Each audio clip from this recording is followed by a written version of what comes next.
dire jamais. Et je sais comment tu t'appelles. Tu es malade.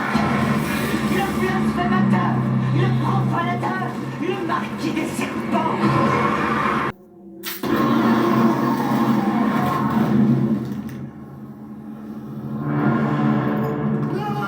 T'as rien fait pour elle. Comme t'as jamais rien fait pour personne dans ta vie.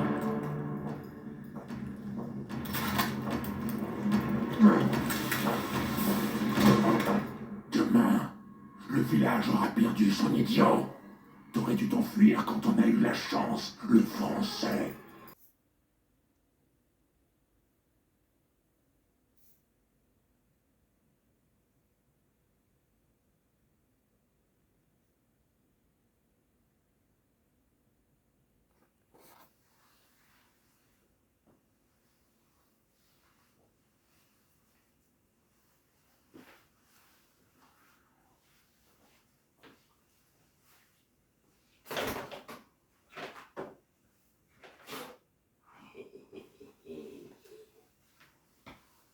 Bonsoir les petits monstres du net et les amateurs de films d'horreur et d'épouvante. Bienvenue dans les petits contes de la crypte 2. Gripsou. Alors, comme vous avez pu voir les petits extraits, ce soir, nous allons vous parler un peu de la suite de La Nonne qui est sortie au cinéma le 13 septembre et le 8 septembre aux États-Unis et en France le 13. Il faut savoir qu'aux États-Unis, quand le film est sorti, c'est totalement différent de nous, contrairement à la France. Aux États-Unis, on dit les vendredis de l'horreur. Les vendredis de l'horreur. Et c'est donc dans la sortie de La Nonne 2. Alors, quelle est cette histoire de cette nonne numéro 2? Eh bien, pour vous dire, les événements se passent 4 ans après le premier volume de La Nonne. Et pour ce deuxième volet, qui s'appelle La malédiction de Lucie, eh bien, on retourne en arrière et certaines choses ont été tournées en Île-de-France, notamment à Paris, car ça se passe il y a plusieurs séquences qui se passent dans plusieurs lieux différents dans ce film. Il y a eu de très très bonnes critiques, d'ailleurs j'en ai gardé quelques-unes que je partagerai avec vous, des commentaires qui ont été excellentes et d'autres qui étaient moyens. Moi-même qui ai vu le film, je trouve que pour une suite, eh ben, c'est vraiment très très bien fait, c'est vraiment surprenant et ça fait peur un petit peu quand même. Mais bon, moi ça va, j'ai l'habitude. Donc, pour vous donner un petit peu l'histoire, je vais donc vous raconter un peu le synopsis. En 1956, à Tarascon, dans le sud de la France, un prêtre est assassiné. Un mal se répand, sœur Irène se retrouve une fois de plus face à la force démoniaque de Valak que vous avez rencontré dans La Nonne 1 et que vous avez rencontré dans Conjuring 2. Lors de ce décès étrange, voilà,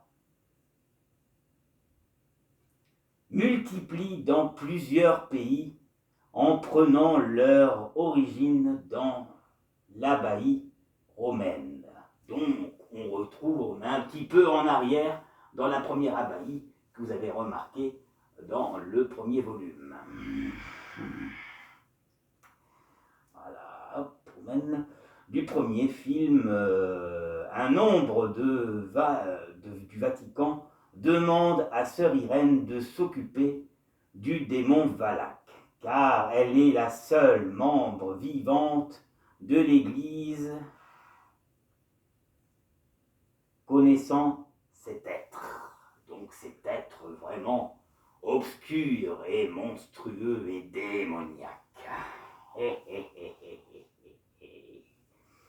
Sœur Irène est une autre sœur partant à la recherche de ce démon en France, où ont lieu le dernier décès à Tarascon. Irène reçoit une vision de la guilde sur ce qu'elle recherche, le démon. Les deux femmes consultent un bibliothécaire qui leur indique la relique recherchée et son emplacement. Une ancienne abbaye devenue une école en pensionnat pour jeunes filles en Île-de-France. Et donc c'est à partir de là que d'autres choses et d'autres phénomènes étranges vont se produire. Ce Valak, il est malin quand même, vous ne trouvez pas? Alors, ils vont rencontrer Sophie et sa mère Kat, ainsi que des pensionnaires, et retourner, voilà, Maurice se met en franchise, qu'elle a réalisée et possédée par le démon. Par la suite, sœur Irène use de cette relique d'une manière spécifique pour éliminer le démon.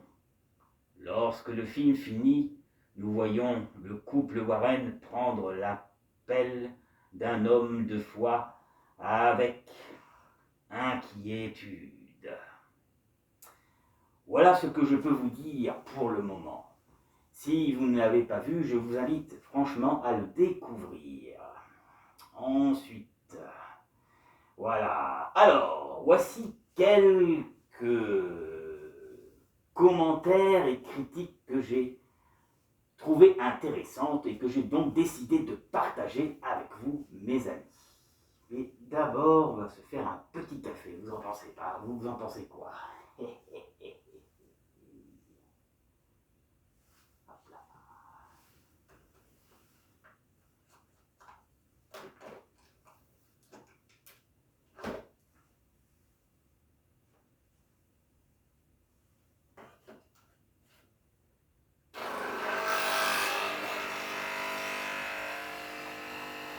Et oui, quand ce n'est pas du vin, c'est du café. Ben, moi et mon café, hein, c'est toujours impressionnant et il faut mon café quand je présente des émissions comme ça.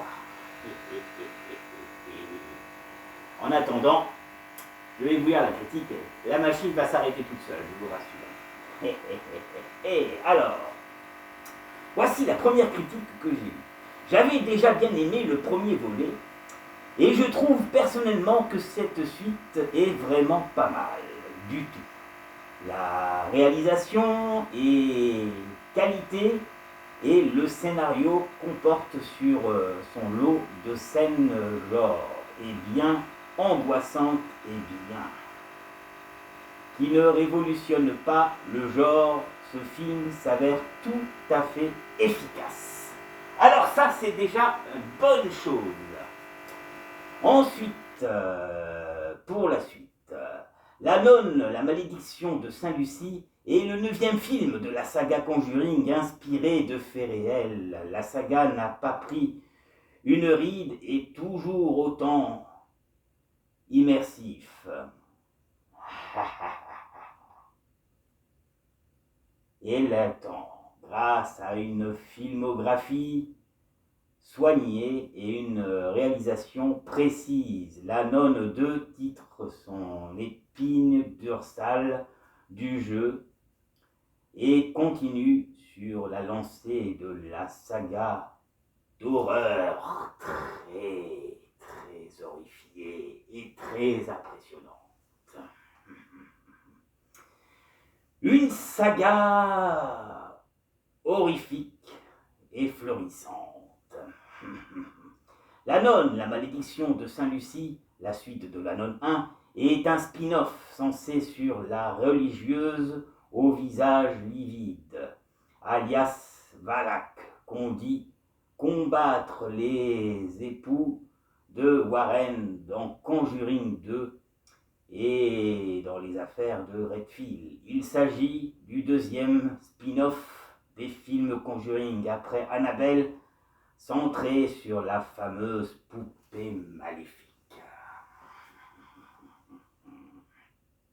Maintenant, laissez-moi vous parler des secrets du tournage. Qu'est-ce que je peux vous dire sur le secret des tournages? De la suite dans les idées. La nonne, la malédiction de Saint-Lucie, la suite de la nonne sortie en 2018, est réalisée par Corinne Ending.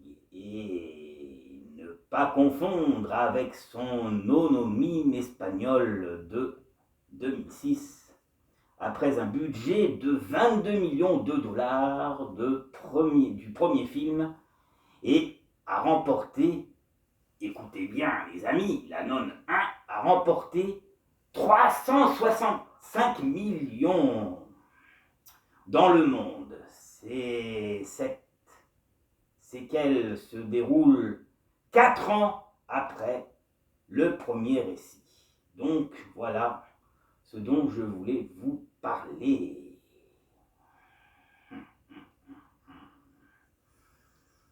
Alors, en gros, mes amis, je vous invite à aller voir le film La Nonne 2 si ce n'est pas déjà fait, pour que vous puissiez vous régaler. Voilà, mes amis. C'était juste une petite vidéo pour vous parler un peu de La Nonne 2, pour vous parler de quelques critiques auxquelles je suis tombé et que j'ai trouvé intéressant, et vous parler encore du synopsis avec un peu d'hésitation parce que, en fait, des fois, il y a des mots qui sont écrits assez flous, et dans les articles que je trouve, eh ben, des fois, c'est pas évident, il faut déchiffrer les mots et c'est pas évident. Mais je m'en sors plutôt bien, n'est-ce pas? Voilà, donc, comme je vous avais dit, vous voyez, la machine s'est arrêtée, je vais boire mon petit café, tranquillou. Voilà, je vous dis, mes amis, à la prochaine, pour la prochaine, dans les petits contes de la crypte de Gripsou le clown. Et comme d'habitude, nous allons nous quitter en musique, et je vous dis à très très bientôt, et prenez soin de vous. J'ai vu que mes abonnés, ça a augmenté, je suis maintenant à 288. Donc je m'approche des 300 abonnés, dis donc, c'est une bonne chose. Et j'ai remarqué que Bruce Lee avait dépassé les 20 000 vues déjà. Donc si vous n'avez pas vu cette vidéo qu'a fait Fenris, je vous invite à la revoir. Tandis que moi, je vous invite aussi à revoir mes vidéos.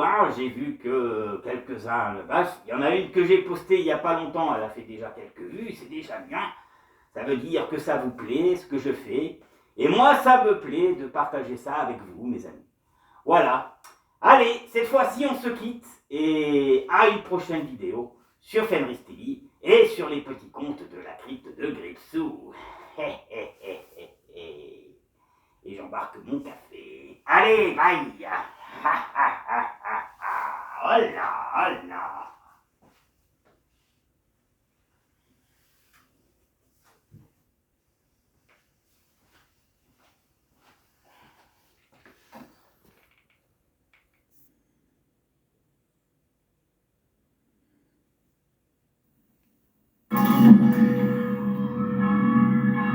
Il y a quelque chose d'étrange dans cette école. Quelque chose qui ne va pas.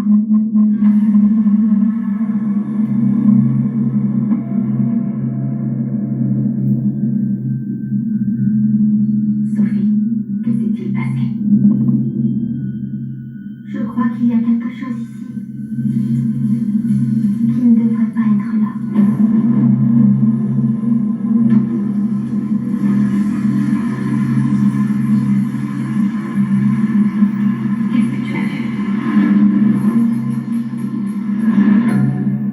J'ai vu une nonne.